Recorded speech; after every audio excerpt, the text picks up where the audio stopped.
Hello, everybody. You're very welcome to this delayed post-match point after Real Madrid beat Liverpool in Kiev by 3-1. No doubt you're all devastated. We're devastated. We apologise that this is a delayed podcast, but, we were heartbroken last night. We couldn't bring ourselves to come on and talk about the game. We wanted to spend some time with our family and friends and make the most of what was a memorable run. Tom, buddy, how are you feeling? I know it's probably a little bit raw still, but you have had a chance to sleep on it, so has it made it any easier? Yeah, not really. I mean, today I haven't really looked at Twitter at all or anything football related. I've just kind of sat in my room, played Xbox, and tried to distract myself from last night.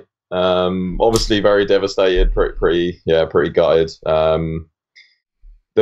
The most annoying and devastating thing for me is the fact I think I actually said something like this before the game, that I just wanted it to be kind of like a fair game. I don't want to come out of it thinking, what if this had happened, or if there was like a red card is something that I was thinking of, or the referee was fucking it.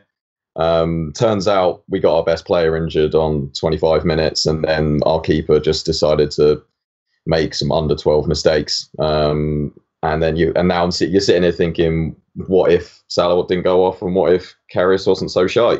So yeah, exactly what I didn't want to happen did happen.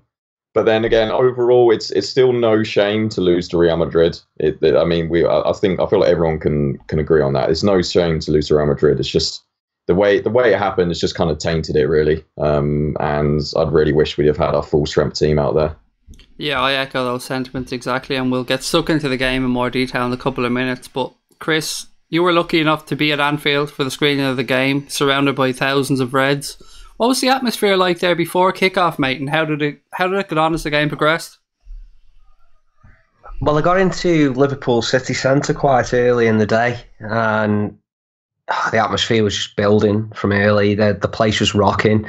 If there was a surface that could be stood on, it was being stood on. There were flags, flares, song after song, people out with guitars getting fans going. The bars were full. Mackie's staff were going nuts because everyone was just using the toilets. It was fucking superb. It really was in the city centre. And then I made my way over to the ground as well. Got there nice and early, and it was building again there. Groups of fans giving it LA, LA, LA, and all around the stadium. Again, it was rocking in the concourses as you got in there. I was in the Kop, so in the concourses through the Kop again, there was music, fans bouncing. It was electric. It really was just like the semis and the quarters when we went. It was comparable to that, but there was still a bit of nervousness in the air, a bit more. I don't know whether that was just me feeling it or whatever, but we didn't appear to be as relaxed. And the closer we got to kick-off, whilst we broke out into You Never Walk Alone or LA, LA, LA, in between there were little lulls of, I think, like reflection from people on what's about to happen. And so it felt a little more cagey, but it felt like you were at an actual game. The stadium, other than the top tier of the main stand, for anybody who doesn't know, every seat was filled, apart from the top tier of the main stand, 30,000 people. So it was quite an atmosphere. It was really good. It was the way I wanted to watch the game, unless I could have gone over to Kiev. So yeah, I was happy with that, and I think everybody enjoyed themselves up until obviously the final whistle, and then it was a bit like a funeral walk away from the ground until probably 20 minutes, half an hour after kickoff, when everybody realised, hey, nobody's died. We're still Liverpool fans, and we started all singing "You Never Walk Alone" in the streets again. It's something I like about being a Liverpool fan. We can be down, but we're never out, are we? So. That's a good point. Long may that continue. Yeah. Personally, I was devastated. I don't think I left my sofa for, no exaggeration, 90 minutes after the game. I couldn't bring myself to move. I couldn't process what was going through my head. I didn't know what I felt. Numb is probably the best way I could describe it. I had a nightmare of a day yesterday, actually. Everything that could have gone wrong for me went wrong. Planned a family barbecue. Bought a new barbecue a while ago. Big fancy yoke. Really saved up and bought it. Didn't get a fucking chance. Pissed down rain just as I was going out to start the barbecue. everything got delayed. I mean, the day ran away from me. My young lad was sick the night before, so it was a nightmare day, but I was hoping the final. I said, if this is the worst thing that happens to me today, that's grand. We'll concentrate on the game. What happened, but we'll get into it in more detail now. Tom, the team sheets came out a little bit early for this one, around the 6:30 mark, I think they were released. No surprises in the Liverpool 11 at all. And I was absolutely delighted to see that Gareth Bale wasn't in the starting 11 for Madrid. What did you make of both teams? Yeah, I think, our starting 11, it was that was the only 11 we could have really picked, I feel like, with the players that we had available. In terms of Real Madrid, I 100% agree with you that there was the one change that they probably could have made was Bale or Benzema up front. And I was with my mate. I went to watch a game with him in London at a pub, and he was saying the same thing. He was like, I'd really rather Benzema start, because Bale on his recent form, I think he's got like 4 or 5 goals in the last like 4 or 5 games he's played in La Liga. So it's something like that. But basically, he's one of those players. And we actually did say it as well before he did it, that he could do something a bit special with the ball, and you wouldn't be surprised if he like cuts inside and bangs one in from 30, 40 yards. So I was quite happy that Benzema was playing instead of him. Other than that, yeah, it was pretty much as expected. They got a very strong side. I thought it was clever. I think they were kind of playing a diamond with Isco like behind the front too, which I thought was, that made sense with the way if they were going to try and pass it around our press in midfield. So yeah, no real surprises with either team, but I was very happy that Bale didn't start. Chris, if you look at both benches, it's pretty obvious that we had very little to choose from, whereas Real Madrid had a plethora of world-class talents available at their disposal. Like we were saying there with Tom, I was absolutely over the moon that Gareth Bale didn't start, because I've been banging the drum all week and saying how terrified I was of Gareth Bale. But then it hits you at some point during the game when legs are tiring, oh fuck, they can bring on Gareth Bale. Well, as you two were talking, and all I'm thinking about is exactly what I thought about yesterday. I'd have probably much rather Bale started the game, and then all lads with fresh legs deal with him, rather than him come on at a point in the game where Real Madrid had a foothold in the game, or more than a foothold at the time, and then him have such a massive impact because he's capable of that. So I would have been more unhappy for them to have gone like a front three with Bale on the right, Benzema in the middle, Ronaldo on the left, and had a midfield three. I think that would have suited us far better. So in terms of their lineup, it was perhaps not the one I wanted. I think I mentioned in a previous pod, I was kind of hoping for that. And I think the fact that they didn't start with that showed how much respect they were paying to us. If that makes any sense to you, they probably would have gone at, let's say, Roma or whoever with a bit more, been a bit more blasé about it and put all of the big guns, all of the big hitters on the pitch all at once and out to blow them away. Whereas I think they were a bit more considered about the way they were approaching this game. And like you guys have just said, our starting 11, it couldn't be any different, could it? That's what we have. And I don't think it's any surprise that their bench versus our bench wins, because everybody's bench who we've played, even some Premiership sides outside of the top 6, have perhaps had a stronger bench at times in recent weeks. They have. We've had a very weak bench. We've had a lot of I'm not doubting the quality of the players on our bench. I'm talking about the fitness levels as well. How match ready they are. If that, you know what I mean. And it was no surprise that we kind of pitted away towards the end of the game without being able to make any changes off the bench to affect the game. I think that's something we've been relying on for a long time, is getting results early in games, and just didn't happen. Yeah, if you looked at our bench, there was nobody there really that you could bring on to chase a game or to try and open up Real Madrid if they were sitting back. We had legs on there, Tom, but we didn't really have the creativity to come on and change the game.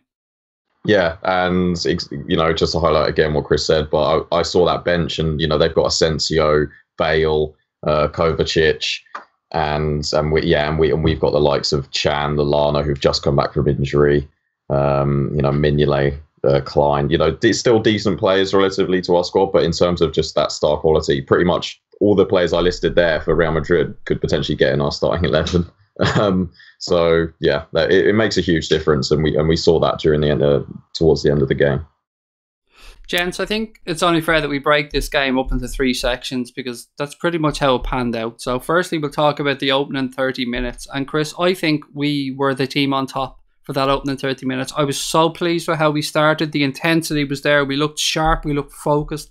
We were moving the ball well. You could see our front three were going to cause them problems. I was very, very, very positive, buddy, about that first half hour. Well, 26 minutes. Exactly what you just said. We were bright, weren't we? We turned up. We really turned up in that final, and we had them worried. There was a lot of sloppy passes going back to the goalkeeper that were underhit, overhit, mishit. We had a lot of possession gifted to us from corners and throw-ins, from poor passing where they just couldn't handle the press. And that's the time I was talking about that we normally capitalise on. And whilst there were no real gilt-edged opportunities, there were plenty of good opportunities to score. If that makes sense, we weren't, we didn't sort of hit the post or flash one just wide of the post. We weren't peppering the goal, but we were just like that one final pass away, for example. And we looked likely, the most likely to score in that period of the game. And Real Madrid, though, did have a few moments going forward. And obviously, we're going to come round to a certain player who had such a massive impact on the game, a negative impact from our point of view. Karius. And Karius played that sweeper keeper role in that earlier portion of the game very well. And I can remember thinking at the time, this is it. This is your stage. You're doing your job and you're doing it well. And not just him, obviously. We saw Lovren and Van Dijk, and not just them two. We expect more from them two than we do our fullbacks. Our fullbacks had a job on their hands in that game, and they did very well in that early portion of the game. More particularly in that first half was Trent, as he was up against Ronaldo, and he didn't give him a second on the ball. He was absolutely fantastic, and we were just very much on top all over the pitch as well. Milner was busy without being ridiculously good. He was busy. He did the basics well. Henderson was doing the basics well. Gini looked fantastic. In fact, in that earlier part of the game, he perhaps looked the best midfielder on the pitch. I was really happy with how we started the game. And at that point, at a point during that first part of the game, I really felt we were going to go on and win it. I felt really confident, and things were panning out the way I predicted prior to the game. Tom, Chris mentioned there that we started off really well. We started bright, bubbly. I said the same earlier on in the campaign or through other games. We've almost been caught cold by teams. Manchester City caught us early in the away leg. We tended to build and have these patches through the middle to end, well, through maybe 30 to 60 minutes of the game. But last night, we were at it from the off, and I was so happy. Yeah, we were really, really switched on from the first minute, I think. And I think we did need to be as well. We needed to show them what we can do up front, and we needed to make sure that they didn't get too confident in the game. Because, in the first couple of minutes, we were winning the ball in midfield and playing it up to our forwards. And yeah, like Chris said, we weren't getting great shots away or hitting the post, but we were in really dangerous positions, and their defence was definitely worried about our front three. And I'd also really like to highlight...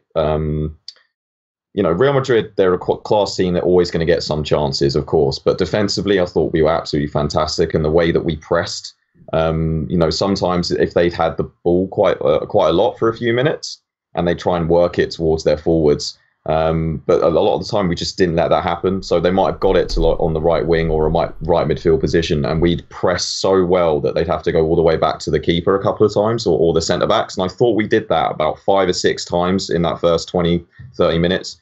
Which, against a Madrid team that I was worried about how they were going to keep the ball around that press. I thought it was a fantastic performance in that first few minutes.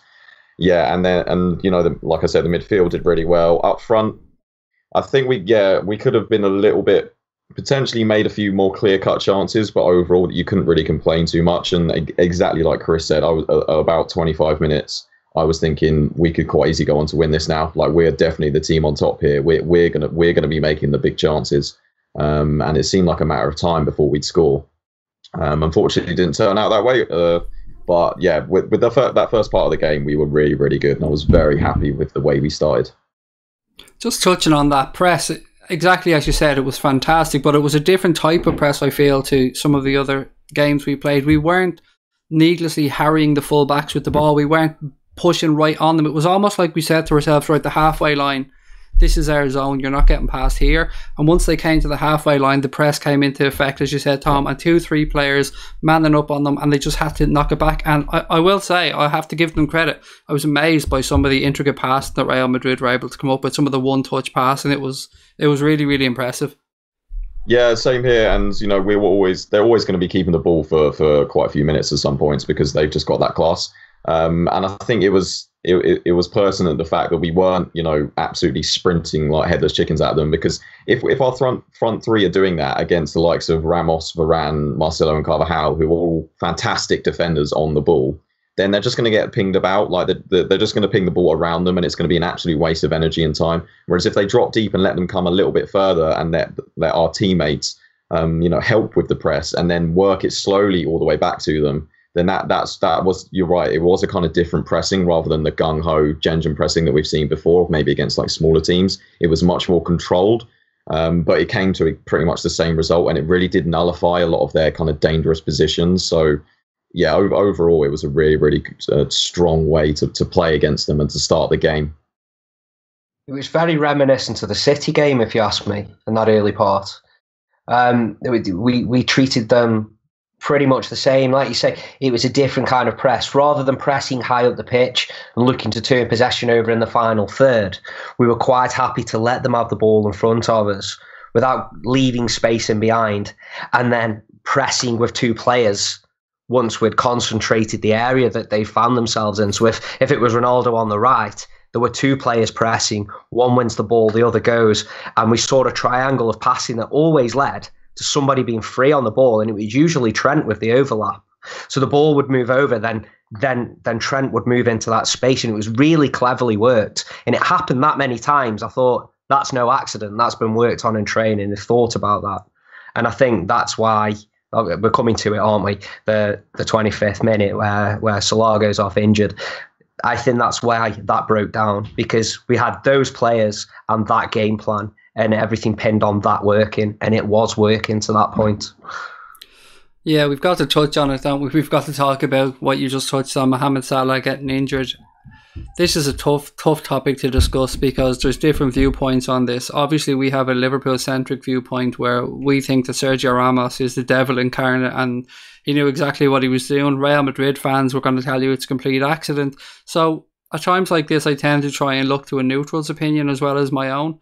But for me, when I seen the incident, Chris, people will highlight, if you see stills of this, people who are defending Ramos say that Salah initiated the contact by grabbing onto Ramos's arm. Now, that is true to an extent for maybe half a second.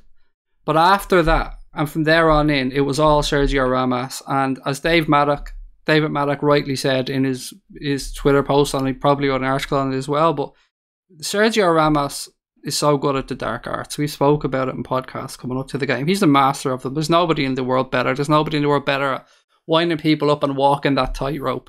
He gets so many red cards for a reason, but in this specific circumstance, he knew what he was fucking doing, mate. He knew what he was doing. I think it's really obvious he knew exactly what he was doing. I think I'm not sure he intended the extent of the injury that Salah had, but I do think he meant to get over physical with him. And he ran the risk of injuring him. And rulebook being the rulebook. And if you look at it again and again and again, at every angle, you can see the referee's looking right at it. He's well positioned. There's nobody in his way. He can see Ramos take hold of his arm, pull him down to the ground by his arm, and then turn his body so he lands on his arm with his own arm pulling Salah's arm upwards. I mean, anything like that is not natural. It's not a coming together. It's not. I fail to see how a player going to block a cross or a clearance can get a yellow card for being a tad late, but that go unpunished. What Ramos did go unpunished. I'm not saying. Did he even give a free kick, Chris? I think he did actually. If I remember, I only thought that was after. I was pretty sure. I thought the ball went on for a couple of seconds. And then he blew it up because he saw Salah was in pain, I think. So basically, he gave a decision based on the fact that he I think he just stopped it for an injury, Chris. I don't think he gave a decision. I mean, I've got to be honest. At the time, I was just raging at what I'd seen, and I mean, straight in real time, I thought it was obvious. And I'm watching on a screen from the back of the cop stand, and it was obvious to me. The referee's smack bang in front of it. Nobody's ever going to convince me that gobshite meant anything other than to rough Salah up. I don't think he perhaps meant to rip his arm out of socket, which he ended up doing, but he definitely meant to put his mark on Salah. And what he did was reckless, it was dangerous, it's endangering an opponent. You can't argue with that. Anybody who argues with that is an absolute idiot, and it should have yielded a red card, not to mention all the other things Ramos did that should have yielded cards. He has, not just for that incident, but for the whole game, he's perhaps become the most hated man in Liverpool, hasn't he? Or amongst Liverpool fans, should I say? But that one incident on its own was bad enough. It was ridiculous. To get away with something like that in such a high-profile game is a bit of a joke, if you ask me. And it had an effect that he was after. He was after changing the game because as we've just spoken about, up to that point, Salah had them shitting themselves without actually really doing anything. Just his presence was enough. There's a great picture actually that you see in the tunnel of Ronaldo looking over at Mo Salah, and it's almost a look of, you're some prick. Yeah. Like it was a look of anger, fear, just hatred as well. Yeah, he had him worried. He clearly had him worried. I think any team we've come up against, certainly second half of the season, once everybody realised this is no flash in the pan, they've been worried about him and they've paid him the utmost respect. And Real Madrid paid him respect last night, a little too much, and he went overboard. He took a few kicks before that as well, didn't he, if you remember? And there was a couple of moments we should have seen cards. How a Real Madrid player wasn't carded last night was beyond me. And it's something we all spoke about. Tom mainly spoke about it, the dark arts, and how they get away with it. It's all good. It's all one thing. They're being very good at the dark arts, but we can bitch and whine about Real Madrid players till the cows come home, but it's up to referees to referee the game. And the referee failed to ref the game in a fair manner last night, if you ask me. I'm not blaming the referee. We had our own problems last night. We contributed to our own downfall just as much. But the referee has certainly got, in a game of that magnitude, has certainly got to referee the game properly. And I guarantee you now, if we had video replays that the ref could go to, he looks at that incident, Ramos is off. Yeah, it's no consolation to Salah. He misses the Champions League final after 25 minutes and he's not going to the World Cup. It's no consolation to him. But to Liverpool Football Club, they get a just decision at the end of it and perhaps have a chance of going on and fairly contesting that trophy last night. And it does leave a sour taste in the mouth, really does.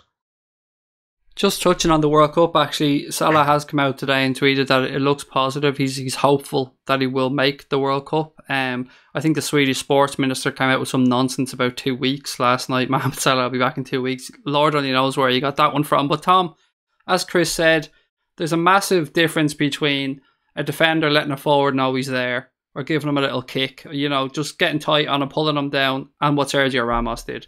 Exactly, yeah, and I think it's the fine line that there is that difference, and it was clear. It was so clear that he obviously meant to rough him up by the way we talked about it. He clearly held on to his arm for it's like a hug. When you go and hug someone that you don't really know, and they've held on for a bit too long, you can kind of realise it, right? It's a bit awkward. So Ramos clearly knew what he was doing. He just held on to him way too long. And, you see some of the still replays of Salah's arm under it. And it's amazing that it didn't even break or anything like that. Because if you got the whole force of Ramos, on your elbow going the wrong way, I mean, fucking hell.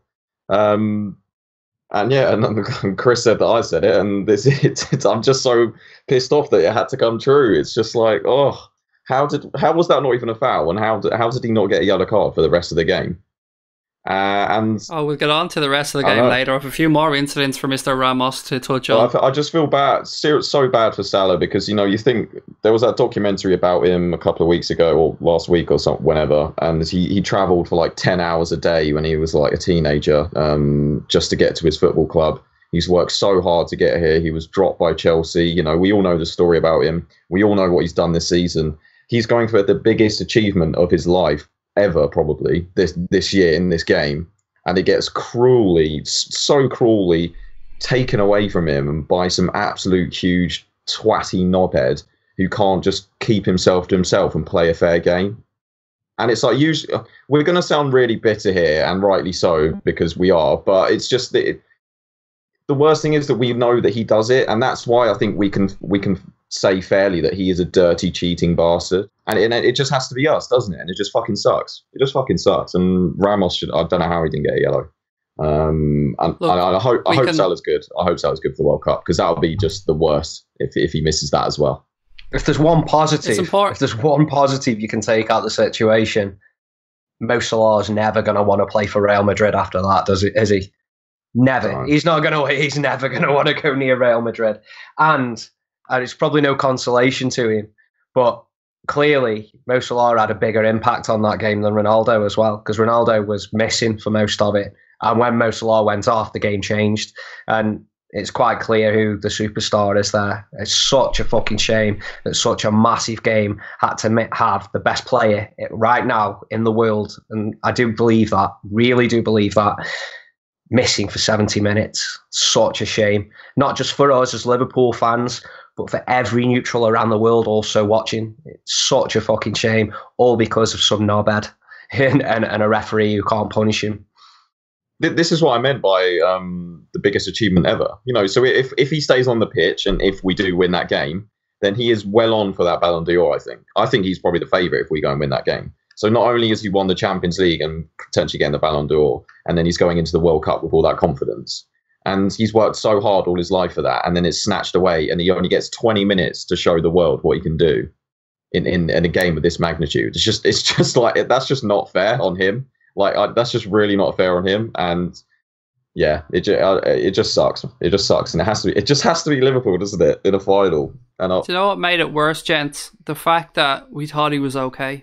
Yeah. Do you know what I mean? We had that couple of minutes where he got up and he came back on, and we thought, whoo! He got up. Thank goodness, Mo's okay. And in the pub, everyone was just chanting his name. Like when he went down, there were gasps. Like everyone was like, "Oh my god, no!" Like, "Oh my god!" And then when he got up, everyone went absolutely nuts. They were like chanting, almost like a goal. And then he goes down, like 5 minutes later, and then we're all thinking, "Well, that's it. No, he's off now." After he went down the second time, and it's just devastating for the fans and for him as well. Like at that point. It was good to see Sergio Ramos being so worried about Salah as he went, "Oh no, actually, hang on, wasn't the cunt just joking with the linesman because he's a massive fucking prick?" Anybody who tries to tell me Ramos is anything other than a massive prick is just lying to themselves. You've seen when he went off, gents. Salah was going off in tears. Possible World Cup dreams over. As Tom said, all them hours, days put in, going to training, 10-hour trips, flashing before his eyes.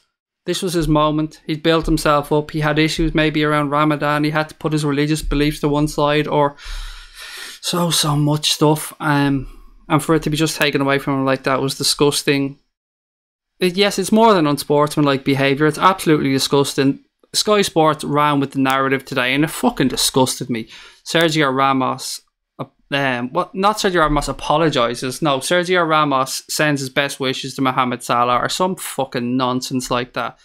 Call a spade. He's a prick, but we can't talk about this forever. We have to push on. Second third of the game, gents. Chris, no sooner had Mo Salah left that field than everything changed. And I don't just mean from our point of view. Our heads went down without a doubt, but Real Madrid lifted massively. They did. I don't think it was just because Salah went off that they grew into the game and we started to grow out of the game a bit. There was a lot of stoppages around that time, not just because of Mo Salah, but others. There were a lot of... That's pretty much around that time in the game, that half an hour mark and the 5 minutes previous and after, that a lot of the gamesmanship started, a lot of the feigning injuries. We were on top of the game. We had rhythm, we had tempo, we were forcing issues, and they sought to stop that with those dark arts that Tom always goes on about. And it worked to a fucking T. And the bonus was getting Salah out the picture as well. Once he was out the picture, that freed up their fullback, who is one of the best fullbacks in the world at getting forward. It gave him the chance to get forward, and that stopped Trent getting forward. So we lost a bit of attacking impetus. And what disappointed me most at this point, I fully expected a better Real Madrid anyway at some point during the game than what we saw in that first 25 minutes.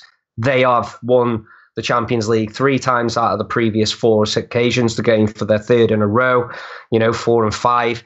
It is an exceptional record they've got in this competition. So I was fully expecting a better Real Madrid. What I didn't expect was for our heads to fall off because Mo Salah has left the pitch. I expect more of these players because these players haven't relied on Mo Salah. I really don't think they have. In fact, going in over recent games, I would perhaps say our more important players have been Sadio Mane, who I'll give a shout out for now. He was absolutely fucking fantastic last night. Top Genie, notch. who has grown into that midfield role, and last night again was very, very good. And Lovren and Van Dijk as a partnership at the back with an informed Karius behind, and Robbo and Trent. Trent's made the odd mistake here and there. He's 19, he will. But they've all been very solid. The spines looked really strong. And Mo Salah has just been the cherry on the icing. He's been the difference between us perhaps winning 1 and 2-0 and winning 4 and 5-0. So I didn't expect heads to fall off, and they did. Let's be honest. We did not react well. They reacted very well to Salah going off, Real Madrid, but we didn't react very well.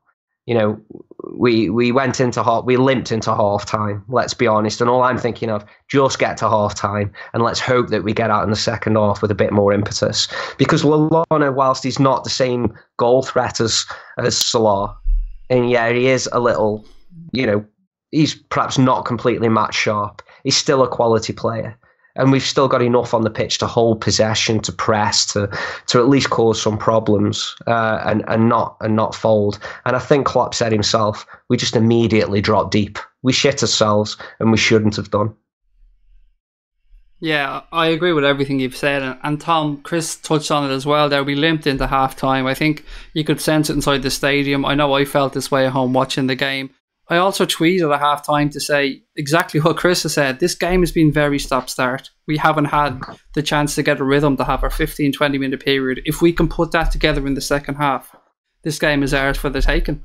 Yeah, definitely. And I in the pub, everyone, I think, was feeling, just get to half-time after Salah went off. I think there's 2 parts to it, and him going off, changing the game, and I think it's psychologically and tactically, which we kind of touched on. I would partly disagree with Chris, and I see where he's coming from in terms of he expects more of those players in a positive way, like to be mentally stronger, and I get that. But when you've had a player, literally the best player in the world, as you called him, for the whole season, banging in 40, 50 goals, pretty much a goal every game. He's literally your talisman now. He was basically this year's version of Steven Gerrard 05.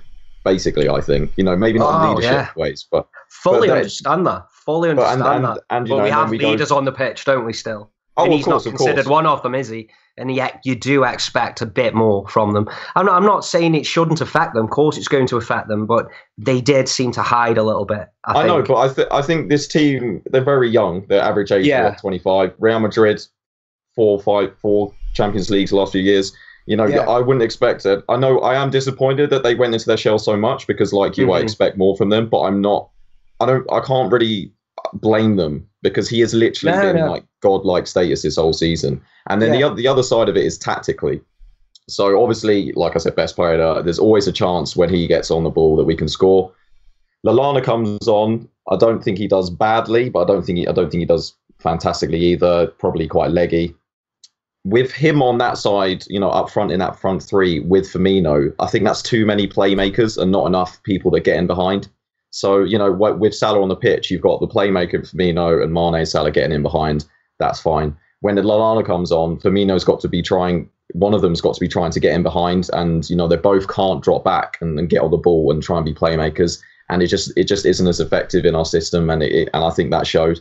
And yeah, we were all hoping to get to halftime at 0-0. And yeah, I think it was those 2 points of tactically and psychologically, it just completely affected us. And then on the flip side, Real Madrid were just pinging it about. They were getting so many La Liga fouls for, if we were sticking a leg out to block any contact, they'd just be on the floor, and the ref just gave it pretty much every time. Some of the screaming as well was ridiculous. This is why I was so annoyed or worried about it, and why I kept banging on about it, because I just knew they're just that team, and it was proper La Liga like fouls, barely even any contact, and our boys were just there like, well, what can you do? If you play that kind of football your whole season and the whole time, and then you're up against a team that's doing that's completely different. It's almost a different set of rules. And it's just like, well, what can they do? Otherwise, they can't go in for, in for headers or tackles or something like that. And it's just like, and the ref just had to give it for them every time. It broke our rhythm. So yeah, getting into halftime at 0-0, I thought that was a relatively positive considering what was happening in the second part of that first half. Chris, we get out into the second half. First few minutes, things pan out, nothing major happens, but then Real Madrid play a through ball that goes astray. Benzema doesn't quite get onto the end of it, and it comes to Loris Karius, who gathers the ball. Now, I want to stress here that when you have a goalkeeper that plays the way Loris Karius is instructed to play, move the ball quickly, quick distribution, as Chris said, sweeper, keeper, be on the edge of your box. There are times where mistakes are going to be made. There are times where fuck-ups will be made, but there's no legislating, Chris, and let's be honest here, there's no excusing what Loris Karius does next with the football. There's no excuses. There really isn't. What he really clutched at straws afterwards as well, shouting for an offside that he's right, should have been given. But he wasn't asking for that offside before he rolled the ball. And he rolled the ball without being aware of what's around him.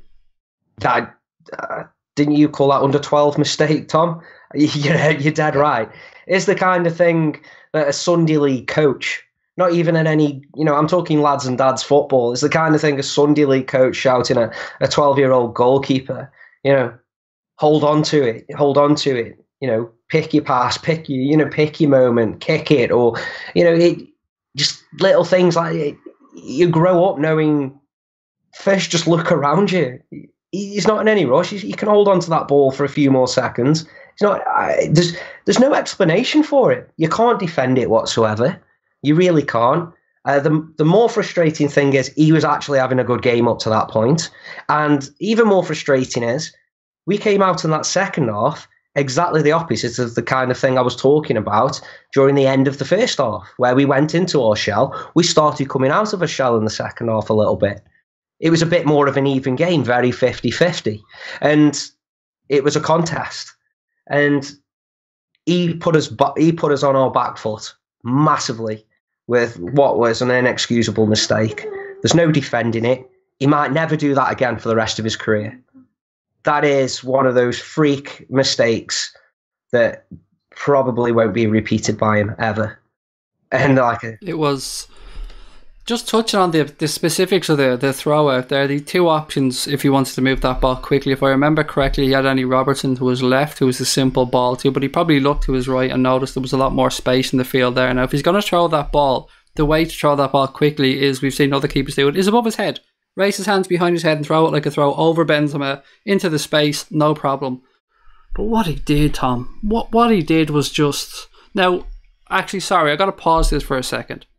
If you are one of those people, anybody listening to this podcast, that has added Loris Karius, that has sent death threats to his family, that have said disgusting things to him, then you're a prick. It's out of order. This is football. Massively out of order. This is football. This is what happens on the field stays on the field, and it's left there.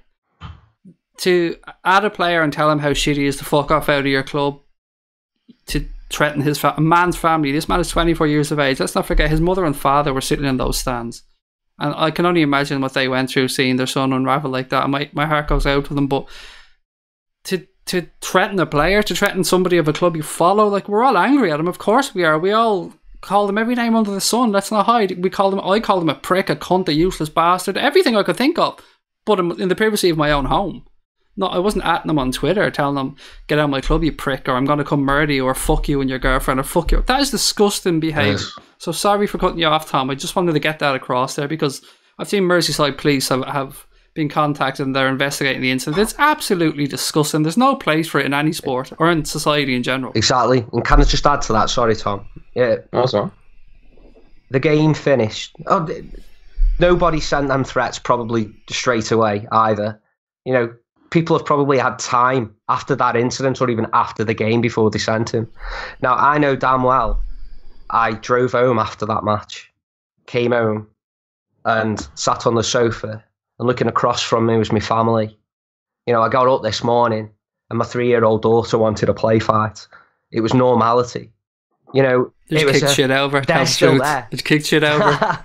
You know, Liverpool lost the football match. That's all they did. It's just a fucking football match. I love this club. Yes, I fucking cried. It upset me. And yes, I was pissed off at Karius.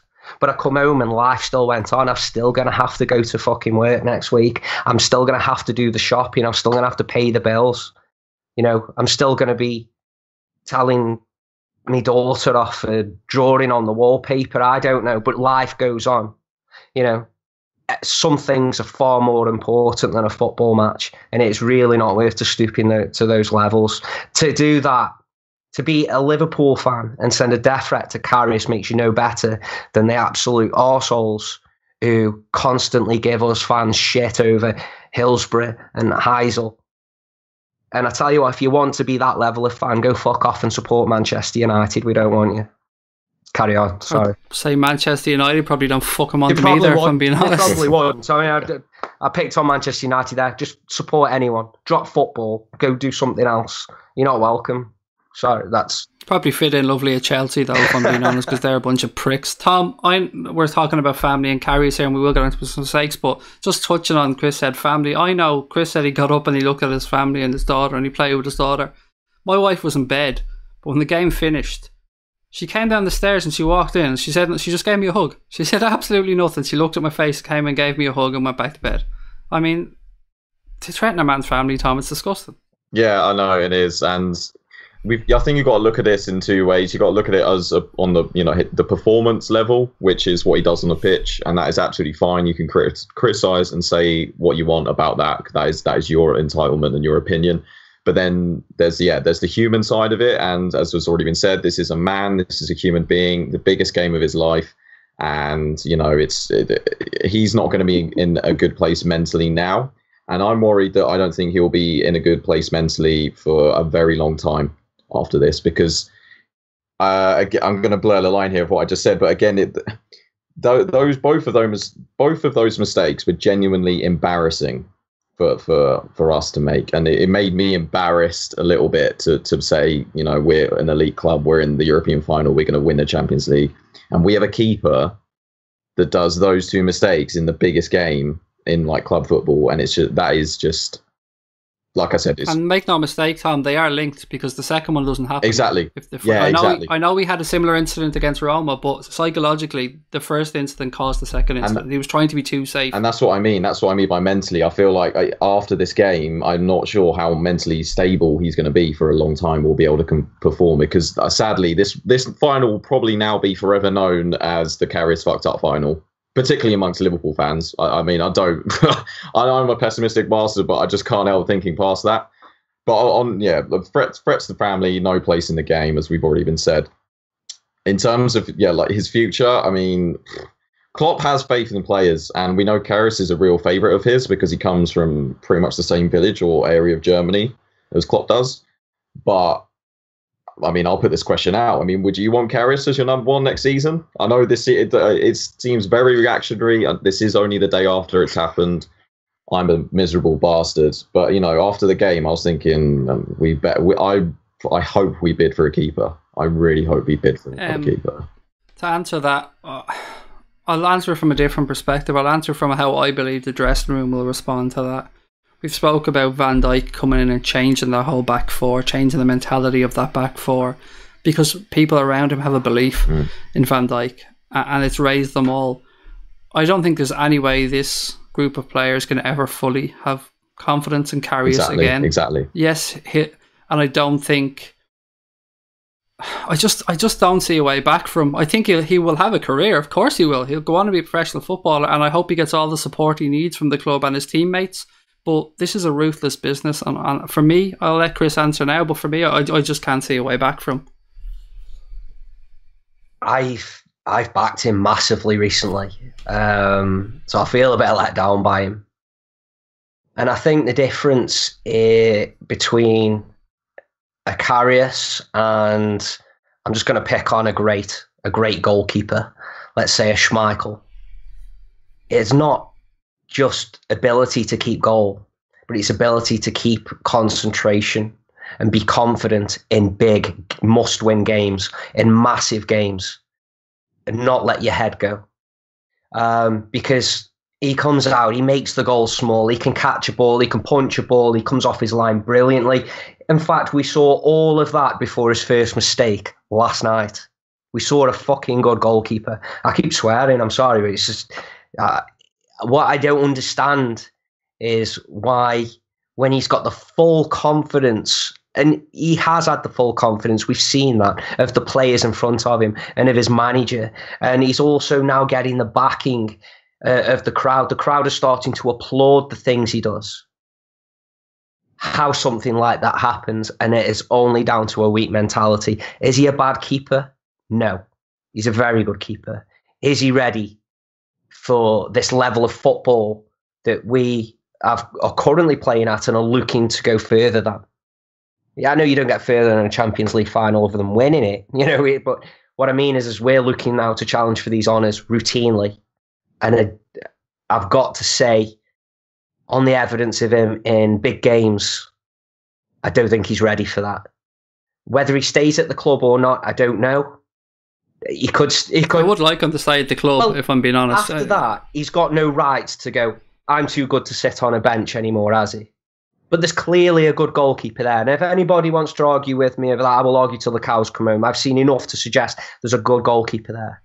But mentally, and has he got the experience to take us through another major run in the Champions League or a title challenge, play must-win games against top sides? The answer's no. I think it's quite clear the answer's no. I've been wrong. I threw my hat on him as our number one for next season, but that was on the basis that he continued playing the way he did. And lots of people have warned me and said he's got mistakes in him. Yeah, all keepers have mistakes in him, but you can't get over those mistakes too in such a high-profile game last night. And I think, like Tom said, I'm pretty certain he's going to struggle to get over that himself. You've asked us for our opinions, buddy. What would you like to see happen? I mean, if we sell Karius now after that, I think that does signal the end of his career, because he will be absolutely broken, because everyone knows the reason why he's been sold is from that game and those embarrassing mistakes. But yeah, as you say, Mignolet looks pretty set to be going. So to me, that signals that we have to get another keeper now. I think we do have to get another keeper. I wouldn't mind seeing him stay at the club, but he can't. I don't want him as number one.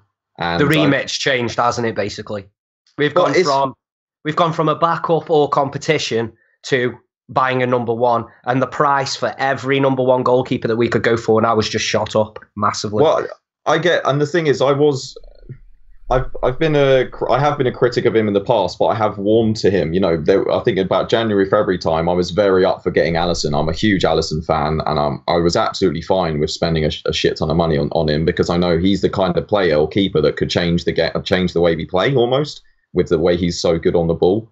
And if you have put him and Van Dijk in, I think he would have a similar effect to Van Dijk on that defence and how we play at the back. Karius did start playing very, very well. And I applauded him for that, and I think I could see the rhetoric behind, actually, I'd rather spend that 70 million on another midfielder or another attacker or whatever. And we've got Karius now, who's doing a decent enough job. Fair enough, I could see that. Now it's just, I don't know. It's just, I just don't think I could ever get out of my mind. And I think Craig said it. I don't think the players now will ever be able to get that out of their mind. and you have to be confident in your goalkeeper. You can't have, because they were just so simple, such simple and embarrassing mistakes. Everyone makes mistakes, and I get that, and I think we all can understand that. And even in big football games, we've seen it ourselves with Gerrard and other players. All players make mistakes. It's when they happen like twice and they're so bad that it is actually your fault. It's just like it's really tainted him and his kind of ability and what everyone thinks of him, I think. I fully understand where you're both coming from on that, but let me just caveat that with this point. Against Spurs, Lovren put in a centre-back equivalent performance to what Karius did in goal last night, and we got destroyed by Spurs in that game. Since then, Lovren has become a very, very good, very consistent centre-back alongside Van Dijk, and is trusted by the players either side. Against Manchester United, Trent Alexander-Arnold had the right-back equivalent performance to Karius' goalkeeping performance last night, and has since then ironed out those kinks and put in a string of performances where the players around him have now learned to trust him. Why can't that happen with Karius? I'm not saying he should be first choice next season, and I usually hate people who do that. Like, don't fire at me. I'm just making a point. What I'm saying though is he probably shouldn't be first choice on what's happened, because you make a mistake as a goalkeeper, it's crucial, isn't it? If a right back makes a mistake, or a centre back or a central midfielder, there's somebody around who can possibly bail them out. If a goalkeeper makes a mistake, it's usually a goal. So I understand that before I go forward. What I'm saying is, the idea that players around him can't trust him anymore. I think we've seen that players in this squad, there's a camaraderie that I don't think we've seen before amongst Liverpool players, where I think players around him will hold him up if Klopp chooses to keep him on. Gents, look, as Chris said, we've missed part of the game here. We've got to put this one to bed and walk on. Last thing I want to say on Loris Karius is that I commend him for having the guts to come out the way he has, to approach the fans after the game, to apologise, to come out on social media and apologise, be as honest and as forthright as he's been. He's a lot to get through here. He's a lot to come. He needs his family around him at this moment in time. He needs his friends around him. He needs all the help and love he can get. So whatever you think about what happened on the pitch, the man knows he did wrong. The man can't do anything to make up for that. He's have his own demons for the rest of his life. But the way he dealt with it, to me, shows that he's a good young man, a great character. I sound all Brendan Rodgers there, but he stepped up, he owned the mistakes. It doesn't change anything, we're still angry about it, but that's just the last thing I wanted to say. And I mean, he's fronted up to it. To come back the way we did straight after that and level up, Tom, was brilliant. And that's what this team has been about all season. We know, okay, we go 1-0 down, we have it in us, we can score. And we did. And that was fucking brilliant. Yeah, I mean, when that ball was played in, I was thinking, that's way too high, that's going over. And Lovren absolutely gets so up there so well, and he puts it in the perfect kind of position back across the goal in a real place of uncertainty for their defence. And when that went in, the pub it was in the Liverpool pub, so in London, it just went absolutely off. Like, there were pints flying. Like, I was already so wet with sweat, but then afterwards my face was just covered in beer froth. It was an absolute mess. And I think we deserved it as well, just from a mix of that first half performance.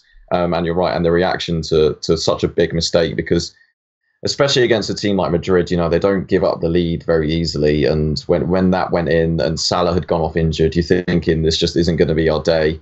And getting it back to 1-1 is, that's huge. We're back in the game, and I think Mane deserved it as well.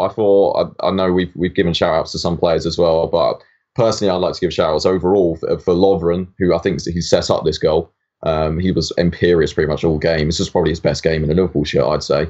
And Mane, I thought it was even more important that he had a good game after Salah went off to try and stretch them. But in terms of his passing and getting around players, there was a couple of times when he just got around arguably a couple of the best defenders in the world just with absolute ease. I think he turned Marcelo and Ramos in one space, and I was just thinking, wow, on his day, Mane's so good. And yeah, he deserved the goal, and it really paid off. Our persistence paid off, and sticking it in there, and it gave us hope. It really did give us hope for the rest of the game.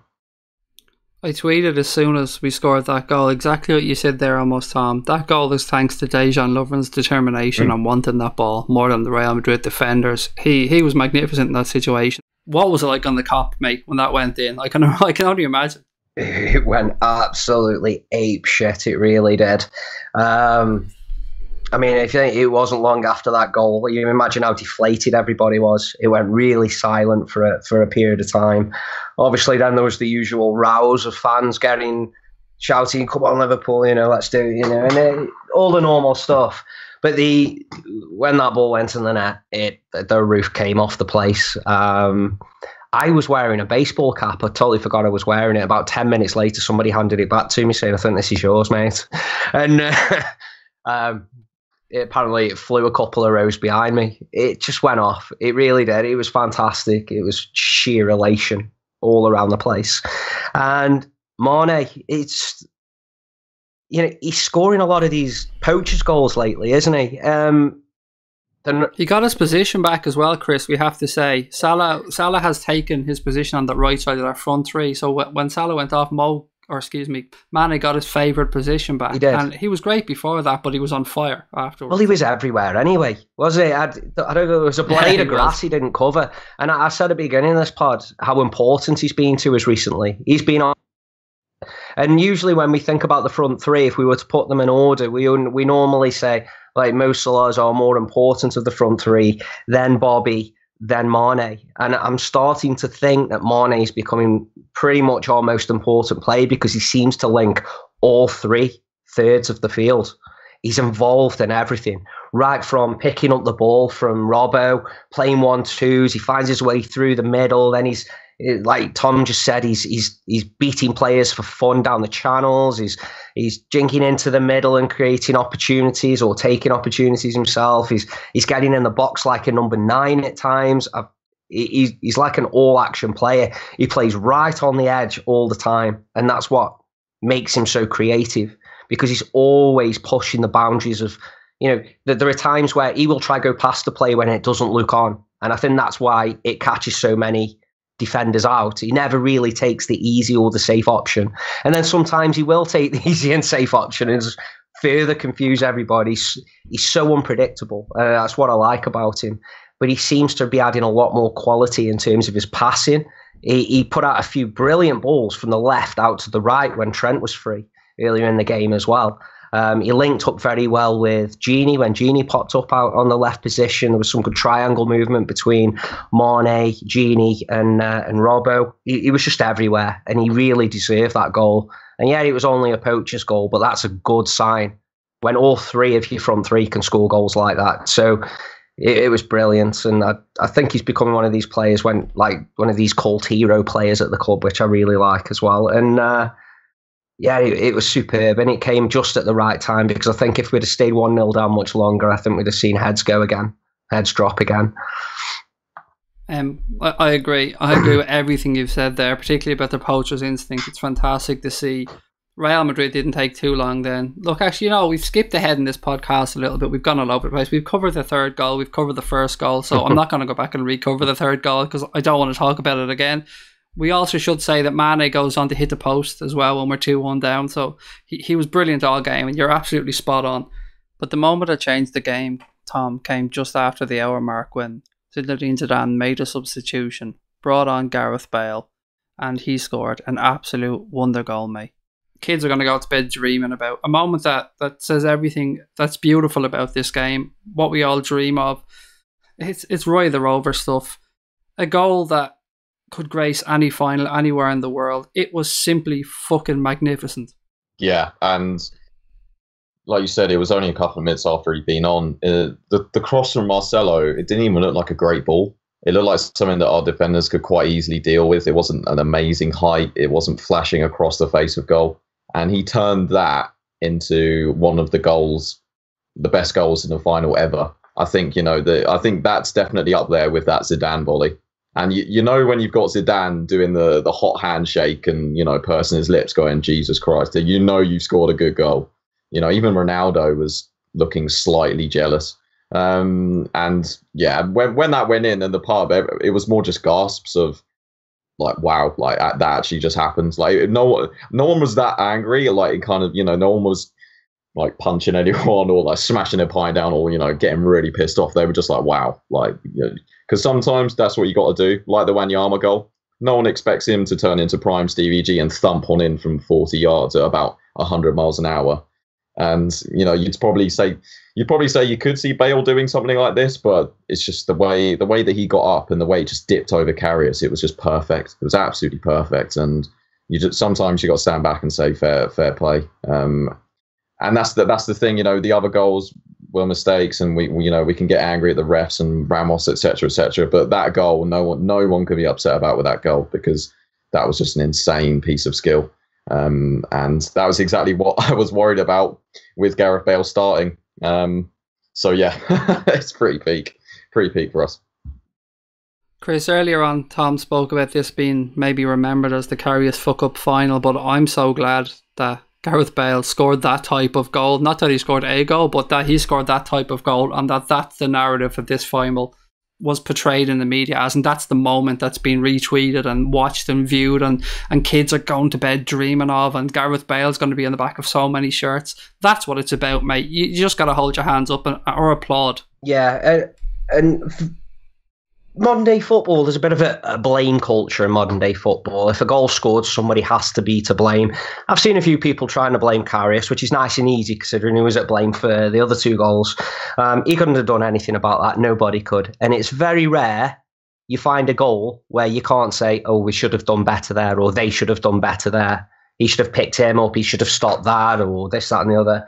Sometimes a goal is scored just through sheer genius, and this was one of them moments. If we'd have lost 1-0 to that goal, at the end of the game, there'd be no bitterness. Yeah, you'd be deflated, you'd be gutted, of course you would, all the usual things.